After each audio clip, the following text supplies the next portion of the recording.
रिया के live streaming game competition का time हो गया था। इस फेस ऑफ राउंड में रिया के ओपोनेंट के 3 लाख से ज्यादा फॉलोअर्स थे। ये जाहिर था कि इस गेमर की गेमिंग एबिलिटी बहुत ही स्ट्रांग थी। तभी फैंटास्टिक के लाइव स्ट्रीम पर किसी ने कमेंट करते हुए फैंटास्टिक से पूछा, अभी अभी मुझे पता चला है कि लिटिल एंजल की मैच आज द किंग गेमर के साथ होने वाली है। क्या आपको लगता है कि आज रिया इतने बड़े प्लेयर के सामने जीत पाएगी? आज चाहे दिल्ली में अर्थक्वेक भी आ जाए, मगर मेरा दोस्त ये गेम नहीं हार सकता, मुझे पूरा यकीन है।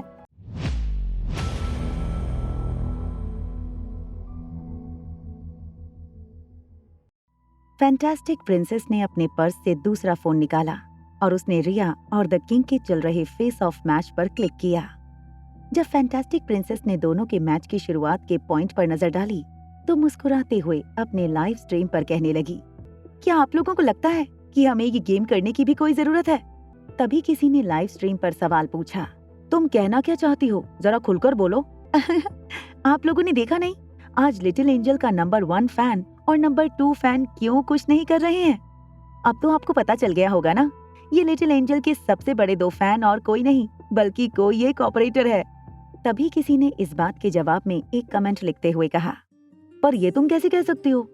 मैं आप लोगों को बताती हूँ कि एक फेक फैन और एक रियल फैन में क्या फर्क होता है। रियल फैन जो होते हैं वो अक्सर काफी सारे लाइव स्ट्रीमर को फॉलो करके फिर उसमें से अपना चहीता चूज करते हैं। अब देखते हैं इस लिटिल एंजल के नंबर 1 और 2 फैन को उन्होंने और कितने गेमर्स को फॉलो किया है। ये देखते ही हमें पता चल जाएगा कि ये रियल है या फेक। अपने फोन को लाइव स्ट्रीमिंग में दिखाते हुए फैंटास्टिक प्रिंसेस ने लिटिल एंजल के अकाउंट पर क्लिक किया। मैं नहीं कहती थी, अब आप खुद ही देख लीजिए इस अकाउंट को।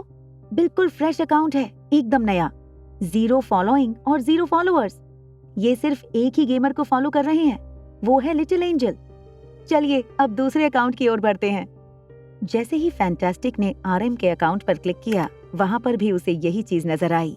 अपनी आवाज लाइव स्ट्रीमिंग ऐप पर बढ़ाते हुए फैंटास्टिक प्रिंसेस ने कहा, तो आज मैंने आप सबके सामने लिटिल एंजल की पोल खोल दी है। अब ये तो कितनी इंटरेस्टिंग बात है कि उसके टॉप दोनों फैन सिर्फ उसी को फॉलो करते हैं और किसी को फॉलो नहीं करते और ना कोई उन्हें फॉलो करता है। इतनी सारी चीजें सिर्फ एक कोइंसिडेंस तो नहीं हो सकते ना? फैंटास्टिक प्रिंसेस की लाइव स्ट्रीम पर अब लोग लिटिल एंजल के खिलाफ तरह तरह की कमेंट लिखने लगे। इनमें से कई लोग लिटिल एंजल की लाइव स्ट्रीम पर जाकर उसे फिर से ट्रोल करने लगे थे। किसी ने लिखा, लिटिल एंजल एक चोर है, इसलिए आज तुम्हारा फैन नानू दिखाई नहीं दे रहा है और अचानक ही फैन डैडी के साथ इस तरह का बर्ताव करने का नाटक कर रही हो तुम, ताकि तुम्हारी हर चाल पर हमें विश्वास हो। पेज पर आ रही एक के बाद एक कमेंट को रोहित बड़े गौर से पढ़ रहा था। हर कमेंट को पढ़ने में लगभग 20 मिनट का वक्त निकल गया था। काफी देर से अब्दुल अपने बॉस के पीछे खड़ा रहकर उनके फ्री होने का इंतजार कर रहा था। असल रोहित ये पढ़कर हैरान था कि कैसे लोग उसे एक फेक अकाउंट समझ सकते थे। रिया ने अपने ट्रोलर्स को जवाब देते हुए लिखा था, मेरे फैन नानू कोई फेक अकाउंट नहीं है, उनके बारे में कोई भी बुरी बात मैं नहीं सुनूंगी। ये मैसेज देखते ही रोहित हैरान हो गया। लिटिल एंजल ने सिर्फ फैन नानू के बारे में जिक्र किया था और फैन डैडी के बारे में कुछ नहीं लिखा था। रोहित ने मन ही मन डिसाइड कर लिया था, लिटिल एंजल को वो अनफॉलो करने वाला था। तभी उसने कमेंट सेक्शन में किसी को कमेंट करते हुए कहा, क्या तुम ये कबूल करती हो कि तुम्हारे फैन डैडी एक फेक अकाउंट है? रिया ने इस कमेंट का जवाब देते हुए लिखा, नहीं, बिल्कुल नहीं। किसी ट्रोलर ने इन कमेंट्स का जवाब देते हुए कहा, ये कैसे हो सकता है कि तुम्हारे फैन डैडी फेक नहीं है? आज इतने इम्पोर्टेंट फेस ऑफ मैच से पहले तुम्हारे फैन डैडी के अकाउंट से तुम्हें सपोर्ट में एक भी टोकन नहीं मिला। ये बताता है कि आज की मैच तुम बुरी तरह से हारने वाली हो, इसीलिए तुम सपोर्ट में कोई टोकन नहीं इन्वेस्ट करने वाली हो। हम इतने बेवकूफ नहीं है जितना तुम हमें समझ रही हो। अपने ट्रोलर्स के कमेंट को इग्नोर करते हुए रिया ने अपने माइक पर अपनी लाइव स्ट्रीम पर अनाउंस करते हुए कहा, आई हेट माई डैडी। रिया के फैंस ने इस कमेंट पर रिया से पूछा, मगर तुम किसकी बात कर रहे हो, तुम्हारे रियल डैडी की या तुम्हारे फैन डैडी की? इस कमेंट का जवाब देते हुए रिया ने अपनी स्वीट आवाज में कहा, एक ही बात है, मुझे लगता है सारे डैडी एक जैसे ही होते हैं। अचानक रोहित को कुछ रियलाइज हुआ।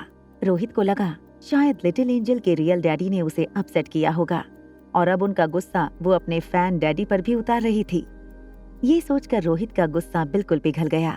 रोहित ने अपनी कमेंट में लिटिल एंजल से पूछा, क्या किया तुम्हारे पापा ने? रिया ने माइक पर अनाउंस किया, डैडी हॉरिबली इग्नोर्ड मी। उन्होंने मुझे इग्नोर किया मैं डैडी के साथ कभी बात नहीं करूंगी। जैसे ही रिया की ये बात उसके फैंस ने सुनी, सारे फैंस रिया के फादर को ट्रोल करने लगे। रोहित को लिटिल एंजल के बायोलॉजिकल फादर पर इस वक्त बहुत चिढ़ हो रही थी। इतनी प्यारी और इनोसेंट बच्ची होने के बावजूद वो आदमी इस बच्ची का ख्याल नहीं रख पा रहा था। What a loser. रोहित ने अपने मन में आई बात अपने मोबाइल में टाइप करते हुए रिया के पेज पर पोस्ट कर दी। What a loser your father is. Rohit के अकाउंट से आई हुई ये कमेंट पढ़कर कहीं न कहीं रिया के चेहरे पर मुस्कान आ गई थी। रिया ने अपने डैडी से अपने डैडी को डांट खिलाई थी। पनिशमेंट देने का ऐसा तरीका तो शायद ही आज तक दुनिया में किसी ने आजमाया होगा।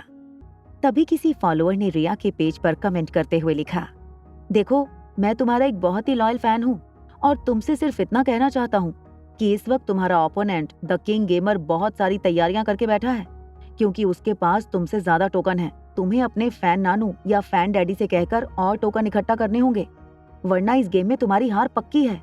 और लोग ये समझेंगे क्योंकि तुम पहले से जानती थी कि तुम द गेमर के सामने हारने वाली हो, तो उन्होंने जानबूझकर पहले ही हथियार डाल दिए और तुम्हारे नंबर फैन और नंबर 2 फैन एक फेक आईडी हैं। किसी फैन ने लिटिल एंजल की पेज पर लिखते हुए कहा, फैन नानू तो चलो किसी वजह से आज गेम से नहीं जुड़ पाए हैं, मगर फैन डैडी तो इस वक्त ऑनलाइन ही है।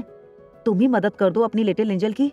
रोहित ने लिखा, मैं मदद करने के लिए तैयार हूँ, मगर मुझसे तो लिटिल एंजल ने एक बार पूछा भी नहीं। अगर वो कहेगी तो एक ही सेकंड में मैं बचे हुए टोकन उसके सपोर्ट में भेज दूंगा। रिया ने अपनी आवाज बढ़ाते हुए माइक पर कहा, नहीं, ये बिल्कुल नहीं होगा। चाहे मैं ये गेम हार जाऊं, मैं ये कभी नहीं करूंगी।